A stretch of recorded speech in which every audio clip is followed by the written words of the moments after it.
Buenas tardes. Vamos a dividir nuestro estudio acerca del milenio en dos partes. En la primera de ellas vamos a estudiar el concepto del reino en el Antiguo Testamento.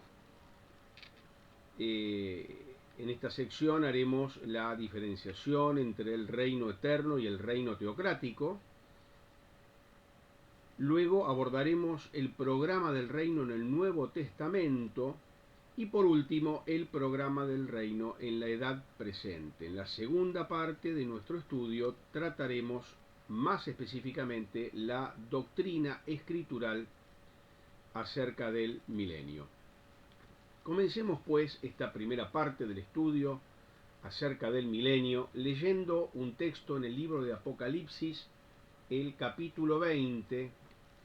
Vamos a leer los primeros 6 versículos. Apocalipsis 20, versículo 1, dice: vi a un ángel que descendía del cielo con la llave del abismo y una gran cadena en la mano, y prendió al dragón, la serpiente antigua, que es el diablo y Satanás, y lo ató por 1000 años, y lo arrojó al abismo y lo encerró, y puso su sello sobre él, para que no engañase más a las naciones hasta que fuesen cumplidos 1000 años, y después de esto debe ser desatado por un poco de tiempo.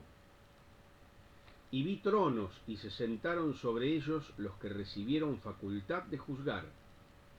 Y vi las almas de los decapitados por causa del testimonio de Jesús y por la palabra de Dios, los que no habían adorado a la bestia ni a su imagen, y que no recibieron la marca en sus frentes ni en sus manos, y vivieron y reinaron con Cristo 1000 años.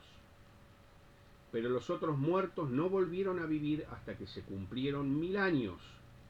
Esta es la primera resurrección. Bienaventurado y santo el que tiene parte en la primera resurrección. La segunda muerte no tiene potestad sobre estos, sino que serán sacerdotes de Dios y de Cristo, y reinarán con él 1000 años. Hasta aquí por el momento la lectura de las Escrituras. Y lo primero que tenemos que decir cuando encaramos el estudio del milenio es que, a pesar de todo lo que la Escritura dice al respecto, nos enfrentamos a una gran variedad de interpretaciones respecto al tema del reino milenial. Para algunos, el reino milenial es sinónimo del estado eterno, sinónimo de estar en el cielo. Para otros, hace referencia a un reino inmaterial, un reino espiritual, en el cual Dios reina en los corazones. Aún hay otros que sostienen que el reino es algo puramente terrenal, una estructura política, una estructura social que debemos lograr a fuerza de esfuerzos humanos. Sobre todo las teologías de la liberación o las teologías de raigambre marxista o izquierdista o humanista sostienen esto de que el reino es algo que nosotros tenemos que establecer y que construir aquí en la tierra mediante nuestros esfuerzos.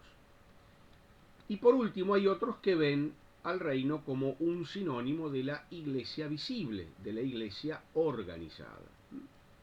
Nosotros vamos a fundamentar nuestro estudio sobre el milenio en bibliografía, en autores, en teólogos, en estudiosos de la palabra, de lo que nosotros consideramos doctrina sana, doctrina fundamental, doctrina, digamos, orientación dispensacionalista, y muchas de nuestras afirmaciones las fundamentaremos en este texto que, desde mi punto de vista, es el más completo, uno de los más completos, o si no el más completo, tratado de escatología, escrito por Dwight Pentecost, y cuyo título es Eventos del Porvenir. Seguramente muchos de ustedes conocen el texto, y yo se los comparto para que ustedes puedan profundizar en el estudio de este tema y de todos los temas de escatología. Como ustedes verán, es un libro, digamos, bastante grueso, bastante completo, y que aborda digamos, bastante exhaustivamente cada uno de los temas. Bien, mencionadas las diversas interpretaciones, mencionado el fundamento teológico en el cual nosotros vamos a elaborar nuestras reflexiones, vamos a pasar al concepto del reino en el Antiguo Testamento. En primer lugar, tenemos que hacer referencia al reino eterno, porque a través de la Biblia parece que hubiera alguna o cierta contradicción para aquellos que la ven o que la leen superficialmente, porque por una parte el reino se considera eterno, vemos varios textos que hablan de Dios reinando eternamente y por siempre, pero por otra vemos que el reino es algo temporal. Es más, se le asigna hasta un tiempo de duración. Por eso se hace necesario entender que el reino sobre el cual Dios gobierna tiene dos aspectos diferentes. Un aspecto podríamos denominarle el reino eterno, el reino universal, y el otro es el aspecto del reino temporal y local. Lo cierto es que en la Biblia vemos que Dios siempre ha ejercido una absoluta soberanía y que Dios reina como rey aún en la actualidad. Lo leemos, por ejemplo, en el Salmo 10, el versículo 16, dice: Jehová es rey, eternamente y para siempre. De su tierra han perecido las naciones. Jehová es rey, eternamente y para siempre. Si leemos también en el primer libro de Crónicas, en el capítulo 29, específicamente en el versículo 11, dice: Tuya es, oh Jehová, la magnificencia y el poder, la gloria, la victoria y el honor, porque todas las cosas que están en los cielos y en la tierra son tuyas. Tuyo, oh Jehová, es el reino. Tú eres excelso sobre todos, y las riquezas y la gloria proceden de ti. Y tú dominas sobre todo. En tu mano está la fuerza y el poder, y en tu mano el hacer grande y el dar poder a todos.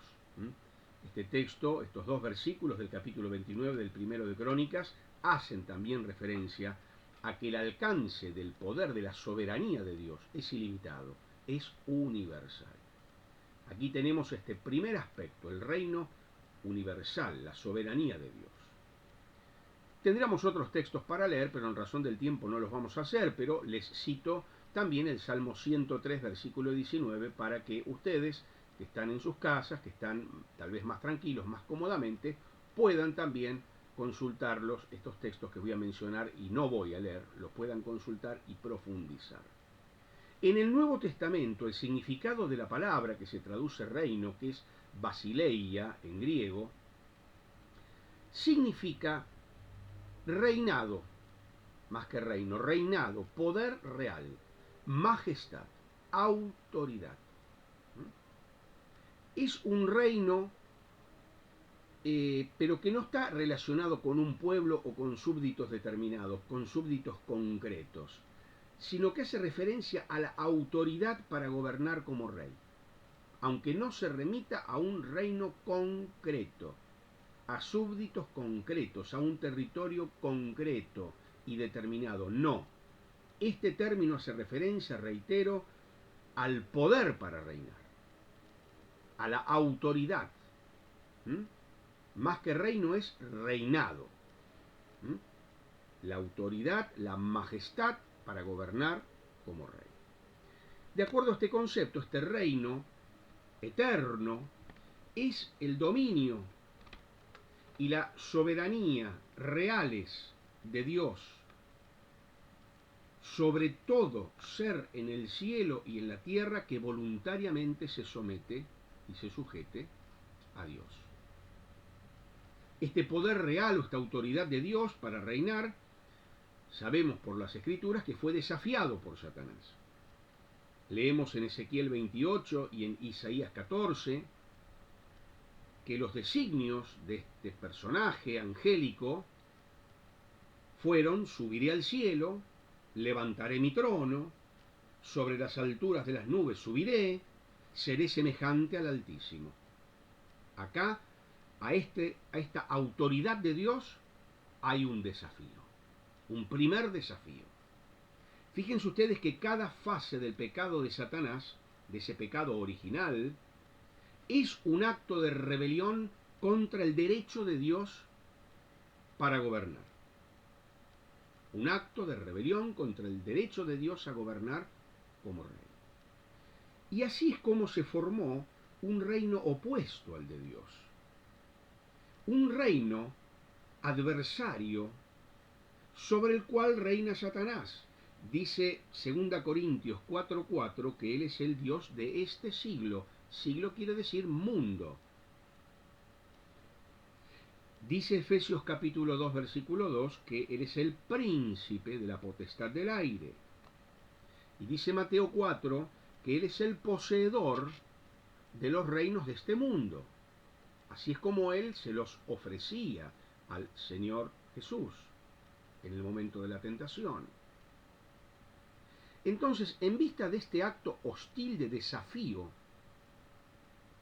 Dios instituyó un programa para manifestar, para hacer visible su soberanía ante todos los seres creados.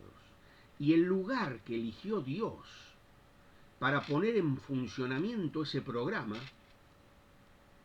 el lugar fue la Tierra, fue el planeta Tierra. ¿Por qué? Porque la Tierra es el centro de la autoridad satánica. Entonces fue el lugar que Dios eligió para demostrar su poder, su soberanía y manifestar entonces su reino universal en la tierra. A este programa que Dios instituyó, frente a este desafío de parte de Satanás, este programa que Dios instituyó, le vamos a denominar de ahora en más reino teocrático. Tenemos el reino eterno, es ese poder, esa autoridad, esa majestad que tiene Dios, ese derecho que tiene Dios de gobernar en toda la creación. Vemos que hay un desafío a ese poder por parte de Satanás y la formación de un reino adversario, de un reino opuesto, y vemos que Dios entonces introduce un programa por medio del cual Él quiere manifestar su soberanía en la tierra, manifestarla a todos los seres creados. Y este programa es el del reino teocrático. Espero que me estén siguiendo hasta ahora. El del reino teocrático. Teocracia es un gobierno de un Estado mediante la dirección de Dios. Eso sí quiere decir teocracia. Teos es Dios, kratos, estamos hablando en griego, es gobierno. La teocracia es el gobierno de un Estado mediante la dirección de Dios. Dios lo dirige. Pero siempre en la teocracia, aquí en este planeta, ha habido un gobernante intermediario, que siempre es un ser humano. Gobernante intermediario por medio del cual Dios gobierna. Este programa tuvo un desarrollo continuo y progresivo que leemos y que estudiamos, que observamos en las Escrituras. Por ejemplo, en el Edén, Adán era el designado por Dios para que gobierne como virrey, para que gobierne en el nombre de Dios. Adán lo tenía que hacer. Adán era este gobernador de la teocracia. Claro, nosotros vemos que Adán siguió el mismo camino de Satanás, es decir, repudió la autoridad de Dios. Adán desobedeció y entonces Dios anunció un programa que manifestaría esa autoridad repudiada, introduciendo una nueva creación mediante, dice la Escritura, la simiente de la mujer. Esa simiente que voluntariamente estaría sujeta a Dios mismo. Ese programa redentor es paralelo al programa del reino. El método que Dios eligió para establecer su autoridad es la redención. Entonces, el ser humano a través de Adán rechazó, repudió el poder de Dios, la soberanía y la autoridad de Dios, lo repudió. quiso ser el ser humano como él quiso ser Dios, siguiendo las sugerencias del mismo Satanás, que ya lo había hecho de la misma manera con anterioridad. Entonces, frente a esto, Dios introduce el programa de la redención. Por eso que los que somos redimidos y formamos parte de la iglesia, una de nuestras funciones, aparte de predicar el Evangelio y todo lo que sabemos, una de nuestras funciones es manifestar en nuestras vidas y en las vidas de la iglesia, de las iglesias, la autoridad de Dios.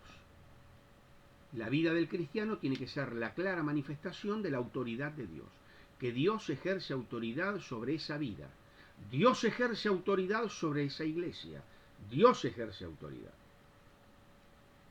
Es el plan que Dios introdujo para manifestar su autoridad. Esa autoridad, ese reinado que fue puesto en duda y que fue desafiado por Satanás primero y por el hombre después. Bien, vemos que a través de la Biblia distintas dispensaciones, que son distintas administraciones de Dios, de este planeta, a través de las distintas manifestaciones, de dispensaciones, vemos cómo Dios siempre tiene este propósito: manifestar su soberanía y su autoridad en la tierra. Por ejemplo, en la dispensación del gobierno humano, que viene después del diluvio, Dios tiene esta intención, que los gobiernos humanos reflejen la teocracia, que los gobiernos humanos reflejen la autoridad de Dios. Bien, nosotros vemos claramente que el hombre fracasó una y otra vez. El hombre fracasó y estableció el reino de Nimrod allí en Babel, y Dios tuvo que intervenir a través de un juicio. Y después vemos que Dios vuelve a introducir otro programa con los patriarcas, por ejemplo, con Abraham. Luego vemos este fracaso. En el caso del libro de los jueces, que es uno de los libros más trágicos de la Biblia, vemos que esa declinación espiritual del hombre se manifiesta en esta frase: cada uno hacía lo que bien le parecía. Jueces 21-25. Cada uno hacía lo que bien le parecía. ¿Qué quiere decir? Que Dios no era el que gobernaba ahí. Cada uno hacía lo que quería, no lo que quería Dios. Y acá vemos una vez más que este plan de Dios de manifestar su autoridad en el mundo se ve frustrado, porque el hombre elige un mal camino. Cada uno hacía lo que bien le parecía. Después vemos que el hombre vuelve a fracasar. Cuando vemos en el libro de primero de Samuel, piden un rey. Para Dios, pedir un rey era como rechazar a Dios. Queremos un rey como el resto de las naciones. Y vemos en primero de Samuel 8, 7, y después en el capítulo 10, y después de nuevo en el 12, que se recalca: pidieron un rey, rechazaron a Dios. Rechazaron la autoridad de Dios. En la época de los reyes vemos que el reino davídico fue el reino en el cual este reino teocrático se manifestó de la mejor manera. Este plan del reino teocrático llegó a su máxima realización. Y después dice la Escritura que uno del linaje de David, nuestro Señor Jesucristo, será el que finalmente gobernaría, llevando a su plenitud este plan de Dios de manifestar su poder en un reino teocrático. Bueno, transcurre el tiempo, llega el Mesías, llega el rey a ofrecer el reinado, a ofrecer el reino en su persona al pueblo judío, y el pueblo judío claramente le rechaza. Proféticamente, Ezequiel señala en el capítulo 8, en el capítulo 10, en el capítulo 11, señala cómo la gloria, la Shekinah, la gloria de Dios, se va, parte del templo, se va, lo abandona. Este símbolo de la presencia de Dios se va, abandona el templo. Y Dios marca así la terminación del reino teocrático en la historia de Israel. Terminó la historia del reino de Israel, y comienzan, una vez que los judíos rechazan definitivamente al Mesías, al rey y al reino, lo rechazan, Dios introduce el tiempo de los gentiles. Vamos a hacer referencia a esto un poco más adelante. Comienza el tiempo de los gentiles. Israel temporalmente es puesta a un lado hasta que el Mesías venga por segunda vez. Entonces, en todos los profetas, prácticamente todos, sobre todo en Joel, es muy interesante, estudien el libro de Joel, el reino teocrático futuro llega a ser un tema de mayor importancia en el mensaje de los profetas. Y vemos que en Joel, como les comentaba, vemos que el reino, ese futuro, será teocrático, estará en Jerusalén, que estará establecido por el rey que regresa con poder y gloria, el Mesías, en su segundo advenimiento.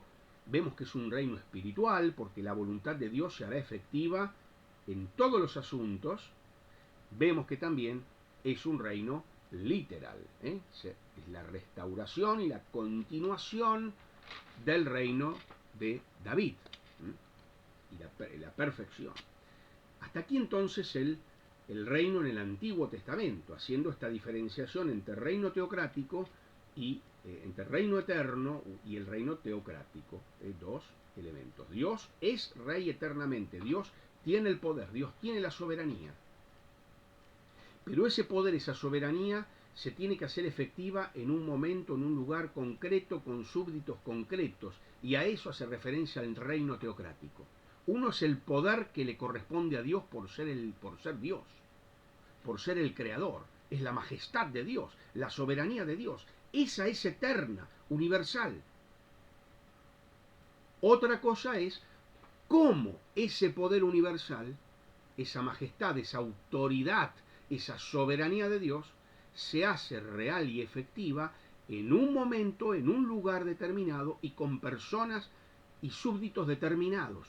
Ese es el reino teocrático.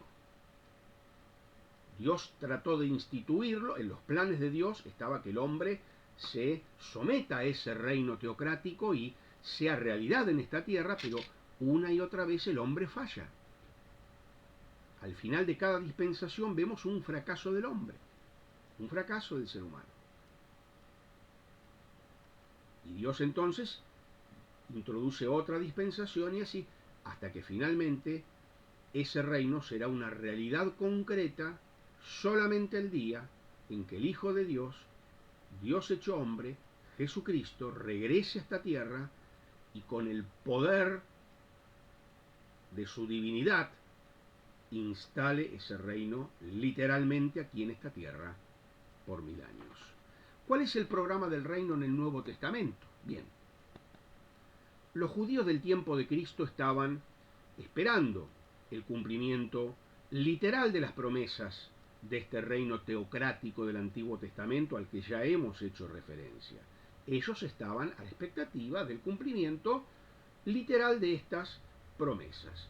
Es más, ellos se aferraban a la venida personal del Mesías, a la restauración literal del trono, a la restauración literal del reino de David, al reinado personal del Mesías y la exaltación de Jerusalén. Ellos se aferraban a esta promesa. El reino teocrático fue entonces ofrecido al pueblo en la primera venida del Mesías, nuestro Señor Jesucristo. Fue ofrecido. Fíjense que el Señor dice a sus discípulos en Mateo 4:17 que el reino de los cielos se había acercado. ¿Qué quiere decir con ese término acercado? Es como si dijera, el reino debe esperarse inminentemente, ya está viniendo, ya se acercó, está llegando, y ofrece ese reino al pueblo de Israel, en el primer advenimiento. Nosotros vemos que la autenticidad de esta oferta fue demostrada. ¿Y cómo fue demostrada la autenticidad de esta oferta que se le hace al pueblo judío? ¿Cómo fue demostrada? Por medio de las señales y los milagros que hizo el Señor Jesús aquí en esta tierra cuando vino en su primer advenimiento. Cada una de estas señales, cada uno de estos milagros fue una manifestación del poder y de las bendiciones que existirían en el reino que el Mesías venía a ofrecer. Por ejemplo, cómo estos milagros son la seguridad de que el reino vendría. Jesús le da a los judíos esta seguridad, mostrándoles señales y milagros. Los muertos son resucitados, los enfermos son sanados. Allí se disfrutará de la perfección del cuerpo. Vemos tantos milagros. Se cura la ceguera, se cura la parálisis, se cura la sordera, se cura la mudez. En el reino no habrá enfermedad ni minusvalía de ningún tipo. El hambre, la sed, la escasez darían lugar a la abundancia, y el Señor una y otra vez hace milagros, multiplica los panes, les está mostrando, les está dando señales de lo que sería el reino. El mundo natural estaría completamente bajo el dominio del Mesías Rey, y el Señor hace milagros calmando las olas, calmando las tormentas. Él ejerce poder sobre los fenómenos naturales. En todos los milagros, queridos hermanos, se vislumbra el poder que se manifestaría plenamente en el reino. Miren, si ustedes quieren saber, queridos, cómo será el reino milenial, quieren hacer un buen estudio de cómo será el reino milenial, ¿saben? Estudien los milagros de Cristo. Cada uno de esos milagros nos muestran cómo va a ser el reino milenial. No muerte, no enfermedad, no hambre ni escasez, no desastres naturales. El Mesías ejerciendo su gobierno y su perfecta justicia con su omnipotencia, y de eso se darán y se verán muestras en toda la tierra. Entonces el reino fue ofrecido a Israel, pero no solo a través de los milagros y de las señales. El reino fue ofrecido a Israel a través y en la misma persona del Mesías. Por eso que el Señor dice en Lucas 17:21, he aquí el reino de Dios está entre vosotros. El reino se le ofrece a Israel en la persona del Rey, en la persona del Mesías. Todo lo que requería de Israel era arrepentimiento y recepción del Mesías. Y el reino ya se instauraba. Arrepentimiento y recepción del Mesías. Ahora Dios conocía cuál iba a ser la respuesta del pueblo de Israel. Estos son los temas complejos de la Escritura y de las cosas de Dios, que cuando queremos saber demasiado y somos demasiado curiosos, tal vez hacemos mal, porque los propósitos últimos de Dios están dentro de su soberanía y de su sabiduría, y nosotros debemos contentarnos con lo que Dios nos reveló, y no hacer elucubraciones más allá de lo que Dios reveló. Dios reveló que Él vino a ofrecer el reino, que Él sabía que los judíos lo rechazarían, y previendo esto, en su magnífica sabiduría y presciencia, previendo esto, este rechazamiento que hace el pueblo de Israel del Mesías, este fue el designio de Dios por el cual su eterno propósito se cumplió. ¿Cuál era el eterno propósito de Dios? Salvarnos mediante la muerte de Cristo. Dios previó esa situación de rechazo del reino y del rey por parte de Israel para ejecutar su eterno propósito y designio de salvarnos mediante la muerte de su Hijo Jesucristo. Entonces, Dios decretó por misericordia la caída de Israel para la salvación de los gentiles. El resultado ya previsto de la incredulidad de Israel fue el medio designado por Dios para proveer salvación a todos los hombres. A todos los hombres. Una vez escuché que Dios escribe derecho en renglones torcidos, ¿no? Dios sabe sacar del mal un bien aún mayor. De esa caída del pueblo de Israel, de ese rechazamiento del Mesías y del reino venidero, Dios lo usa para cumplir su propósito, designado desde la eternidad, de que su Hijo Jesucristo viniera a morir, cargando nuestros pecados, y que sea la salvación posible para todos los hombres y mujeres del mundo. El Evangelio de Mateo es muy interesante leerlo bajo esta perspectiva. La próxima vez que ustedes lean el Evangelio de Mateo, háganlo desde esta perspectiva. Fíjense, el propósito de Mateo al escribir es registrar cómo el rey es presentado, se presenta a Jesucristo como el rey, la nación de Israel se opone, finalmente la nación lo rechaza y Jesucristo revela algo nuevo, un plan nuevo, que es el plan de la iglesia. Fíjense, del capítulo 1 al 11 de Mateo tenemos la presentación y la autenticación del rey. Viene el rey, el Mesías, se presenta y se autentica como señales y milagros, que son el preludio, son de alguna manera el preanuncio de lo que sería ese reino, a través de cada uno de esos milagros. Del capítulo 11 al 16 vemos cómo empieza la oposición al rey. Los judíos se oponen, no creen, se oponen.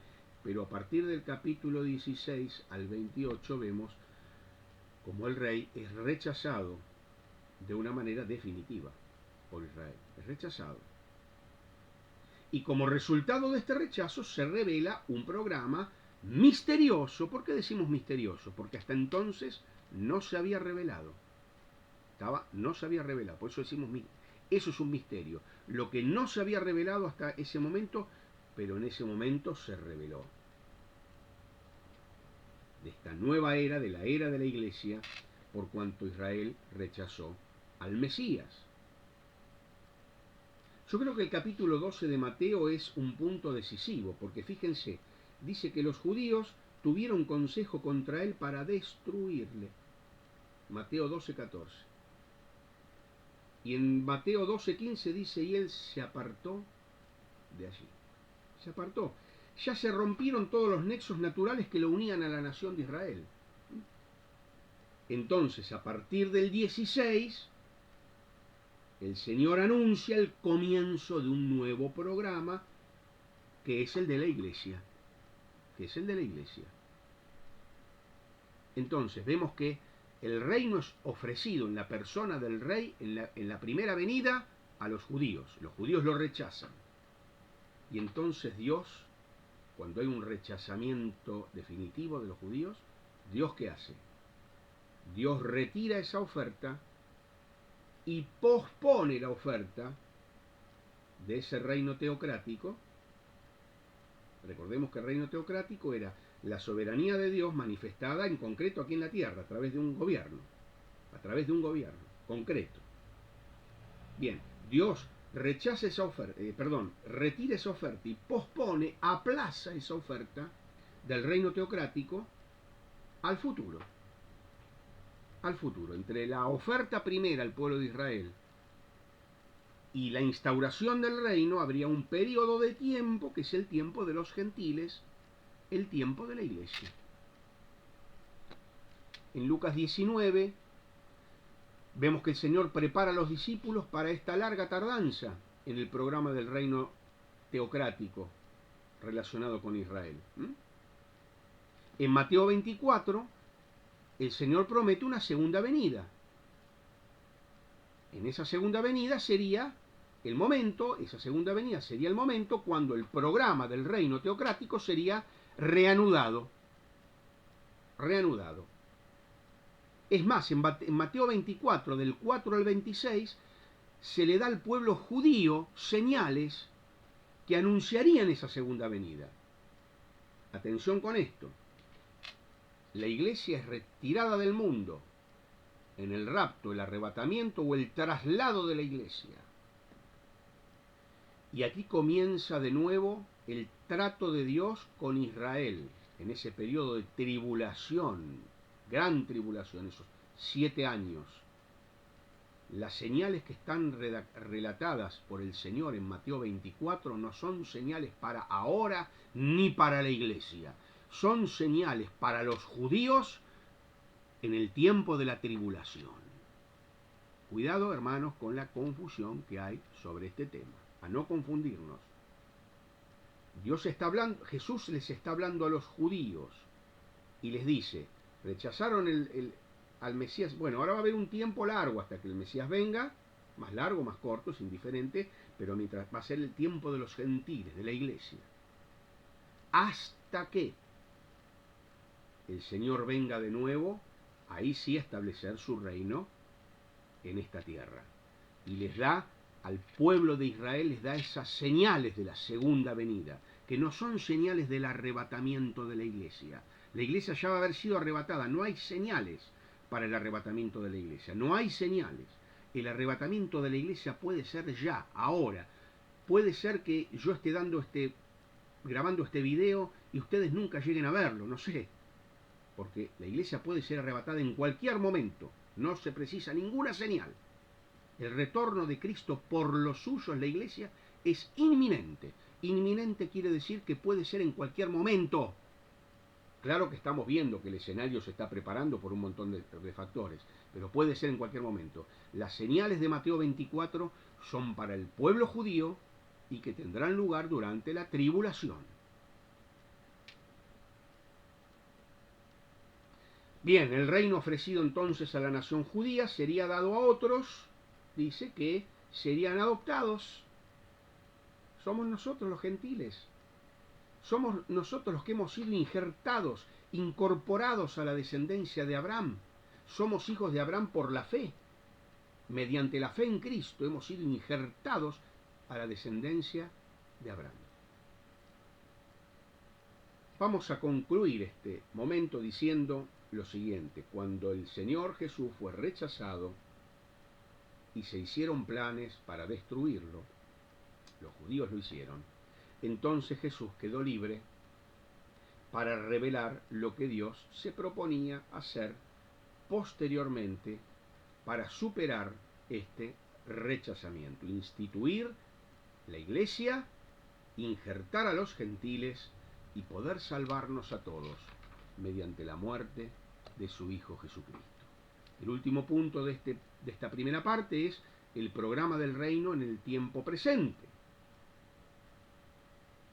En el Antiguo Testamento se desconocía por completo que existiría un intervalo de tiempo entre la oferta del reino por el Mesías en su primera venida y la aceptación de su oferta en su segundo advenimiento. En el Antiguo Testamento no se habla de este intervalo, que fue revelado luego en el Nuevo Testamento. Quien mejor explica esto es Pablo en Romanos capítulo 11. Y como decía, para terminar esta primera parte, quiero hacer un breve resumen de este capítulo. Pablo dice que Dios no desechó a Israel, que Él siempre mantiene un remanente fiel. Pero Pablo dice en el versículo 7 de Romanos 11 que el Israel nacional, se endureció. Se endureció judicialmente. Dios lo permitió para salvar a los gentiles. Dios lo permitió para introducir el plan de salvación por la muerte de su Hijo. Dios lo permitió en su sabiduría. ¿Y por qué? ¿Y por qué? ¿Y por qué? ¿Y por qué? Dios lo permitió. Así está revelado. Aceptémoslo con gratitud y con adoración a nuestro Señor. Pero en los versículos 11 y 12 dice que por esta causa, entonces, del endurecimiento judicial de Israel, Dios instituyó el programa con los gentiles. Después que las ramas naturales fueron quitadas, las ramas silvestres, los gentiles, fuimos injertados por la fe.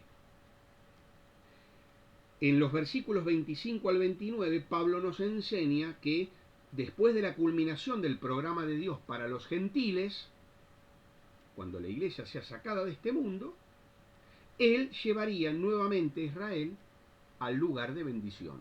Dios entonces restituiría a Israel al lugar de bendición. Dios entonces volvería a tratar directamente con Israel, cuando el tiempo de los gentiles termina. Y Dios traería salvación al pueblo de Israel. Este fue un pacto irrevocable de Dios. Y por último dice Pablo que esta salvación fue la que se prometió en el Antiguo Testamento, el reino milenial instituido por el Mesías. Entonces, luego del traslado de la iglesia, será predicado en este mundo de nuevo el Evangelio del Reino.